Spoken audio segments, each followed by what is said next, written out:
What's up, YouTube? Trombone King here. How's your day been? Hope you're having a good one. A little bit different format today, as you can probably tell. Life has just been really super crazy these past couple weeks. I have just had no time to myself or really any time to try and get anything done as far as the channel is concerned. But we reached 3,000 subs. It's unbelievable. It's almost impossible to put that into words, like what I'm feeling about that. A couple days ago, uploaded a quick little AMV. It was supposed to be like twice as long, and I was supposed to do so much other stuff with it, but I just ran out of time. So I put some thoughts about reaching 3,000 on there, so you can read that description if you're interested. But now I'm making good on a promise. I said I was going to do a Q&A video if I reach 3,000. We reached 3,000, so here we are. We're going to do this. And I apologize that we're doing this as I'm driving. It's just, this is the only time I'm going to have to really try and get anything recorded. And so hopefully sometime over the coming week, I will have some time to edit this together and have it make sense. Okay, so didn't get a ton of questions, but I'm going to do my best to answer the questions that I got. First up, we have a question that I'm not sure if the person that wrote it deleted it, or if I really hope they didn't get reported or anything, because I don't think they were trying to be mean or anything. But RVB, Caboose is God, wanted to say, he's so bald. That was literally the first comment on this thing, which I find hilarious. Yes, I have lost quite a bit of hair. The main reasoning for that, there's a couple things. Number one, my dad actually lost all of his hair by the end of college, so I'm already kind of a stroke behind as far as dealing with the genetics of the thing. The other really big factor, as you guys can tell, Trombone King. I'm a trombone player, and so I was in a marching band through high school and college. And, if you've ever been in a marching band before, dealing with heat and dealing with sweat is a big part of that. And so to help deal with the sweat, I wore hats. I wore hats all the time. It was like 7 years of wearing hats all the time. And that basically just killed any kind of hair growth that I might have had up there. So yeah, I mean, I'm not completely bald, but it's definitely working. It's definitely, my scalp's definitely working on it. But it's a part of my looks, and it's a part of who I am. So I really don't care too much about it. But thank you, RVB Caboose is God, for pointing that out. No, and please, I mean, if you deleted that because you felt bad about saying it, don't worry about it. Honestly, it's really not that big of a deal. Okay, so let's get on to the questions that were still active on the video. I've got them all right here with me. So first up, we have a long one. We have and I apologize for all of these people. I'm going to ruin your names, so I apologize. This is Yvette Santesi, something like that. So this individual's comment, the words you were looking for are super awesome, or something similar with a smiley face. I do have a question though. When you create a music video, is there a specific method, for lack of a better word, you use to select which particular clips you put in there? And do you deliberately select your music and sort of randomly stumble over it? I am trying to learn this stuff myself and would definitely be interested in the insight of someone whose music videos are way above average, if you get my meaning, chuckle. And that just comes out of some conversations. Yvette's been awesome. We've had some really great YouTube comment conversations about making videos and how I feel about my content, and Yvette's been very, very supportive, so thank you for that. But let's see here. In terms of selecting clips, honestly, like you asked two questions, but there's really kind of boils down to one answer. I don't know if I'm weird like this or if this is just a normal thing that people do. But when I'm listening to the radio or listening to like Pandora or whatever, I'll just be listening, like, okay, so this is a great song, and then one lyric or one line or one word will jump out at me. and I'll be like, oh my gosh, that's like a Ruby thing. And then my brain, my creative side just kind of goes on overdrive, and I'm like, okay, well, if that line lines up with this character in Ruby, then what can I do with this line? Okay, that kind of sounds like Yang there. Oh, I can maybe tweak that a little bit for Weiss. And then in my brain, I'm starting to imagine with certain specific lines, like, okay, this line is where Blake takes the bow off. This line right here is when the Silver Eyes were revealed, and so I don't always, as I'm listening to a song for this first time of just brainstorming, I don't try to come up with clip ideas for every single moment. I just come up with like the big impact moments where I'm like, these are the moments that make the song work with Ruby or with whatever show I'm making a video for. Really great example. One of my first videos that was pretty popular was Centuries by Fall Out Boy. And honestly, I mean, you hear that song, some legends are told, some turn to dust or to gold. And so right there you have legends, which is what Ruby is based on, fairy tales and legends. Dust, obviously important for Ruby, and gold, which is the color choice for Yang.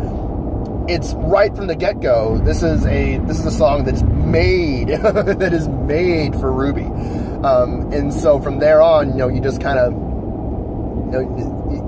from there on, my imagination, my creative side just kind of explodes, and I just kind of like, okay, how can I connect this? How can I connect this? And some songs work better than others. I find sometimes if you try to force it, that's when videos kind of start getting a little uninteresting about halfway through. But yeah, what I'll do after I've decided, like, okay, I'm going to make this song, I'll find the lyrics, print them out, and I'll just go through the lines and be like, okay, this line, and I just go line by line. It's like, okay, this is the shot that I want to use for this line. This is the shot I want to do for this line, and sometimes it's really specific. Make sure you use this gesture from Weiss from Volume 2, Episode 4. Or, sometimes I'll have very, very specific moments, and other times be like, okay, just do a Yang thing here. Or like, okay, or just do some Ruby footage here. Because it's a line that fits with Ruby, but it doesn't really matter to me, which specific moment I'd use.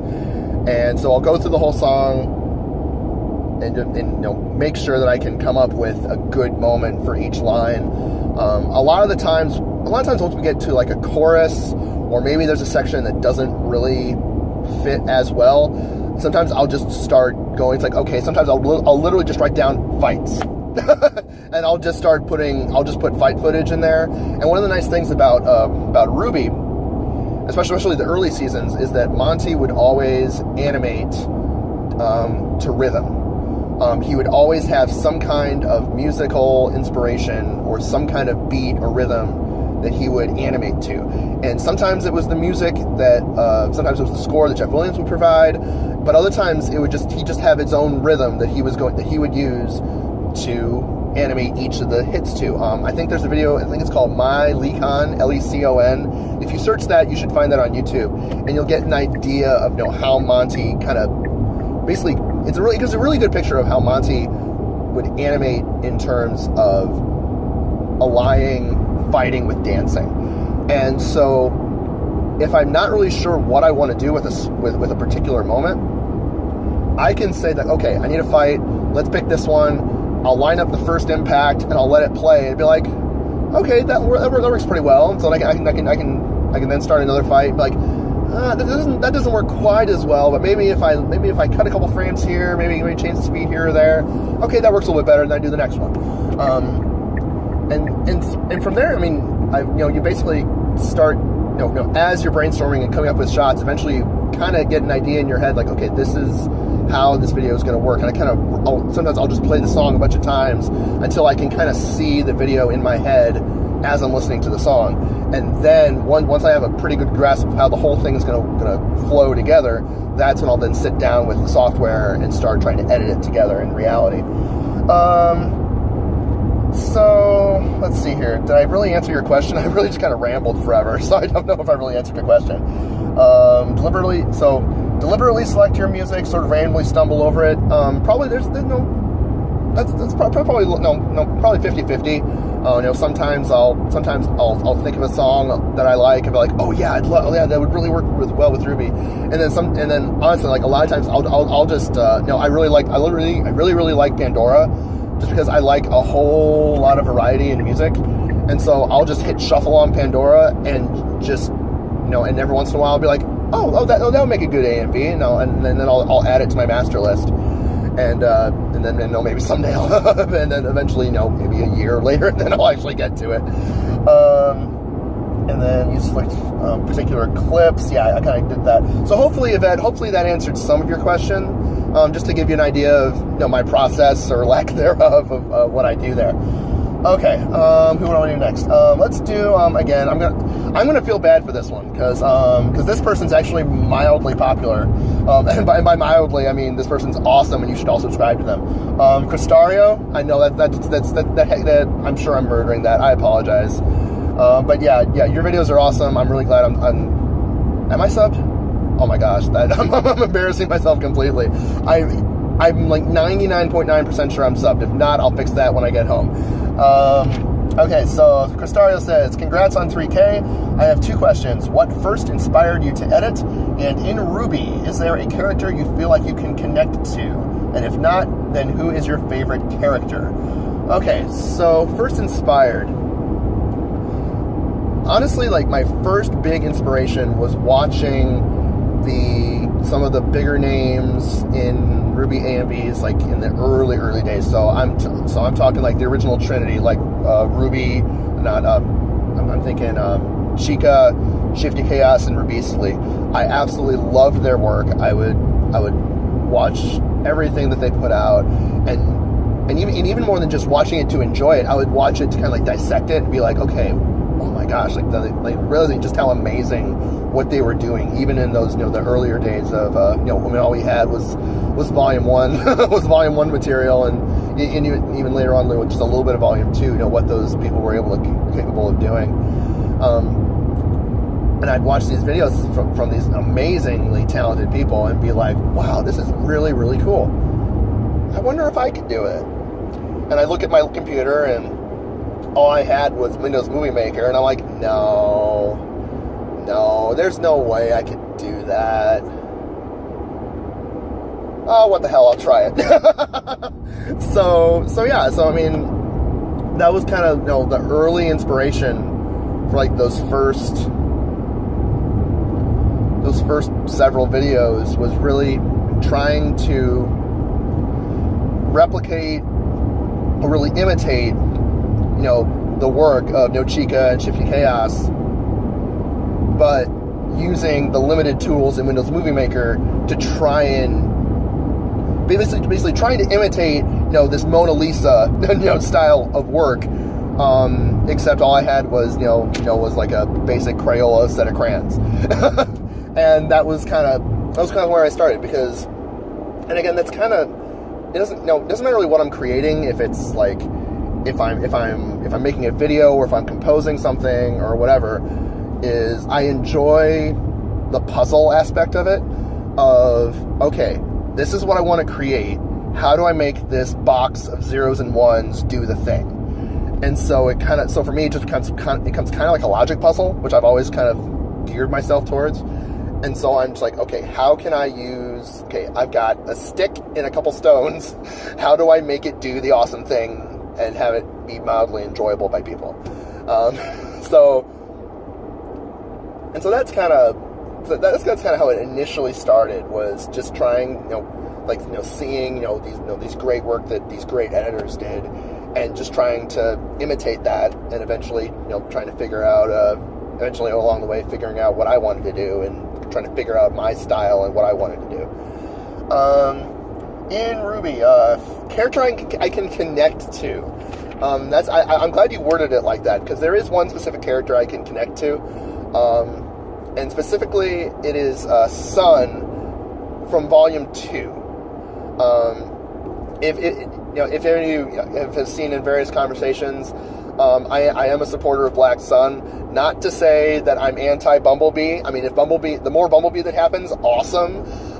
It's just that I very much relate to Sun in Volume 2, where he's head over heels over Blake, and honest and seemingly legitimately cares for her.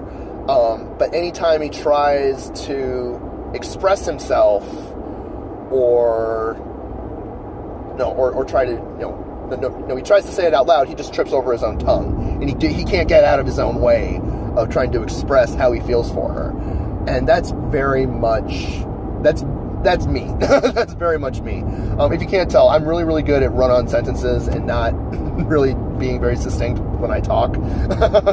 So yeah, that's very much where I am. And yeah, I don't connect with Sun because of obviously our physique is not quite similar.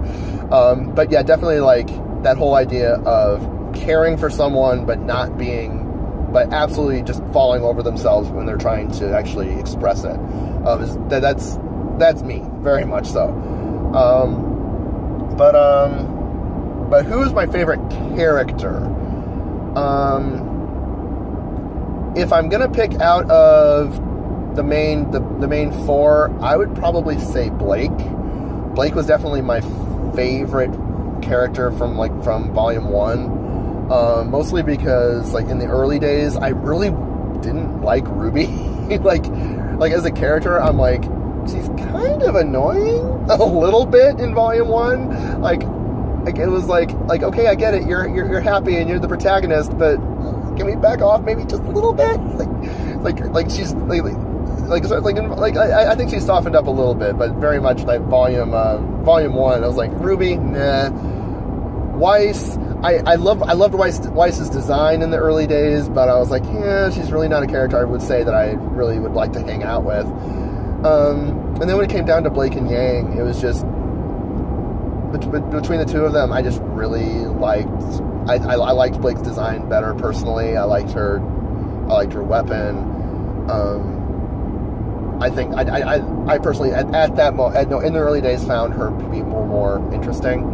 But if I expand the search out to any character in Ruby, that would probably be Pyrrha, honestly. And I remember initially seeing Pyrrha, not really caring too much about her, but specifically Volume 1 was at chapter 14 when they're on the roof and Jean's apologizing to her. Asking her, if she's willing to take him on again to train him, and she turns around and then gives the camera this ridiculous smirk that just screams, "I got him!" And from that moment on, I'm like, I like you. You are awesome. I'm not a big fan of Jean, but you are awesome, and this needs to happen now. and then of course, things happened. but yeah, Pyrrha, absolutely. From that moment, I was like, you are cool. You you may portray yourself one way publicly, but when you're alone with your thoughts, you're like, oh yes, he is the boy that I want, and I've got him. I loved that. So yeah, hopefully somewhere in there I answered your question, Cristaria.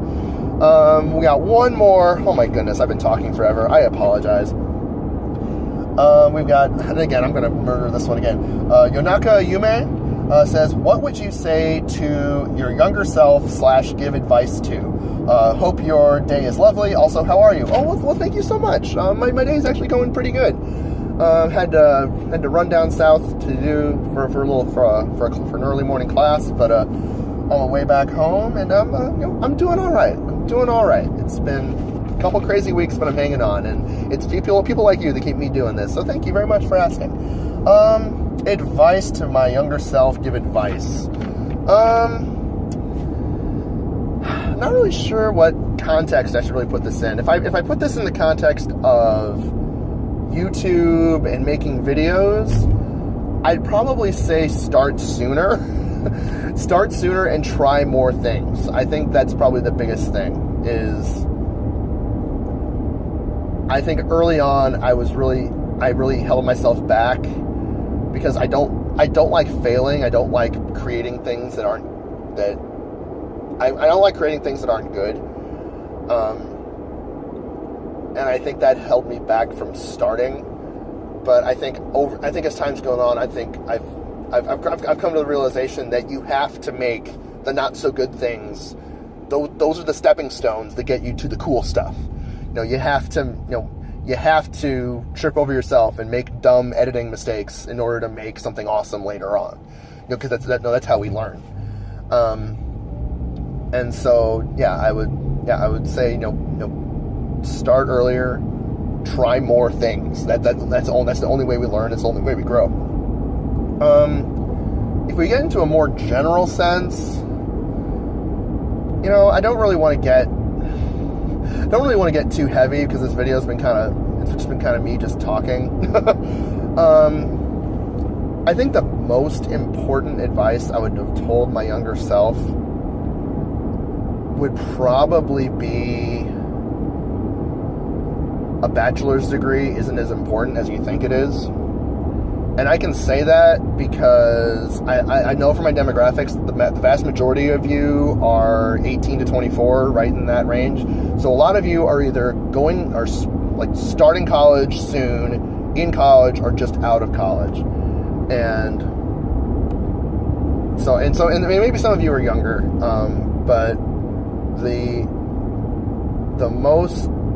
thing that I've learned since I graduated college, what a bachelor's degree is, it's a piece of paper with a rich white dude's name on it.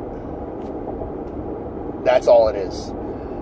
If you ever have someone that tries to tell you that a college degree is this magical golden ticket, they're conning you. Absolutely. Now, am I saying college is a bad thing? Absolutely not. I wouldn't trade my 4 years in college for anything.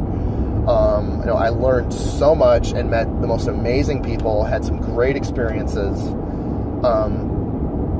But a college degree is not a guarantee of anything.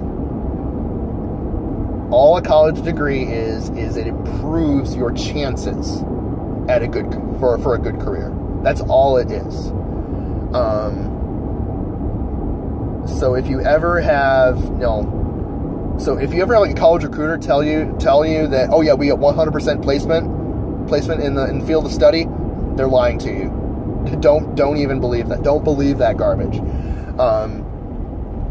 It's you have to decide for yourself, what you want to do with your life. You have to decide for yourself, what you're passionate about, and what you want your life to look like, and what the steps are needed, what steps are you need to take to get there. And if that means going to college, then and do it, and study your butt off, and make sure that you network, make as many friends as possible, and then make sure you're friends with all of their friends, because networking is how you will get your first job. Your degree will not get you your first job. Your networking skills will get you your first job. Please don't make the mistake I did, where I didn't get a job straight out of college. It took me a year and a half to finally get a job, and then it was a crap job. So don't do that.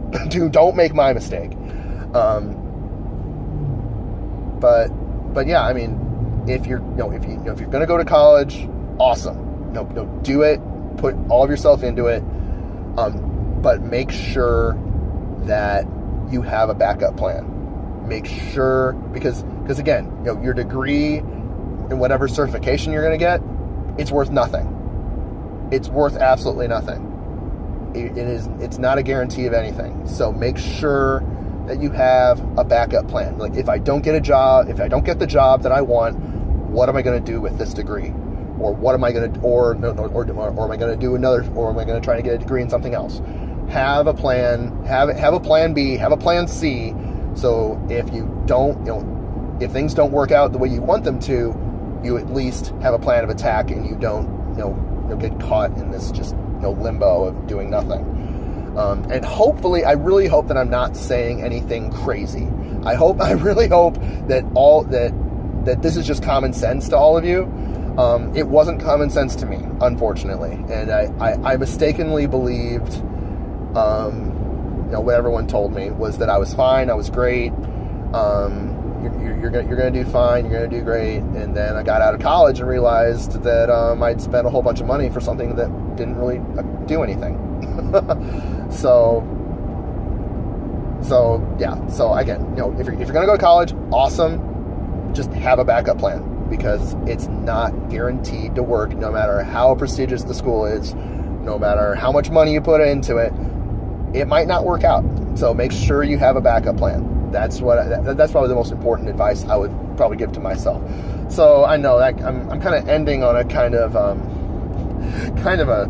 sad note. Oh, I know what I can do. I'm not ADD at all. I promise you. I really do promise you. So what I'm going to do right here, hopefully when I have time to edit, I'll make it right. I'm going to do something that I've never done before, and I'm going to show you the list. So every time all of you have made a request to me, I always respond with the phrase "added to the list, thanks." Well, what is the list? Well, it looks like this: movie magic.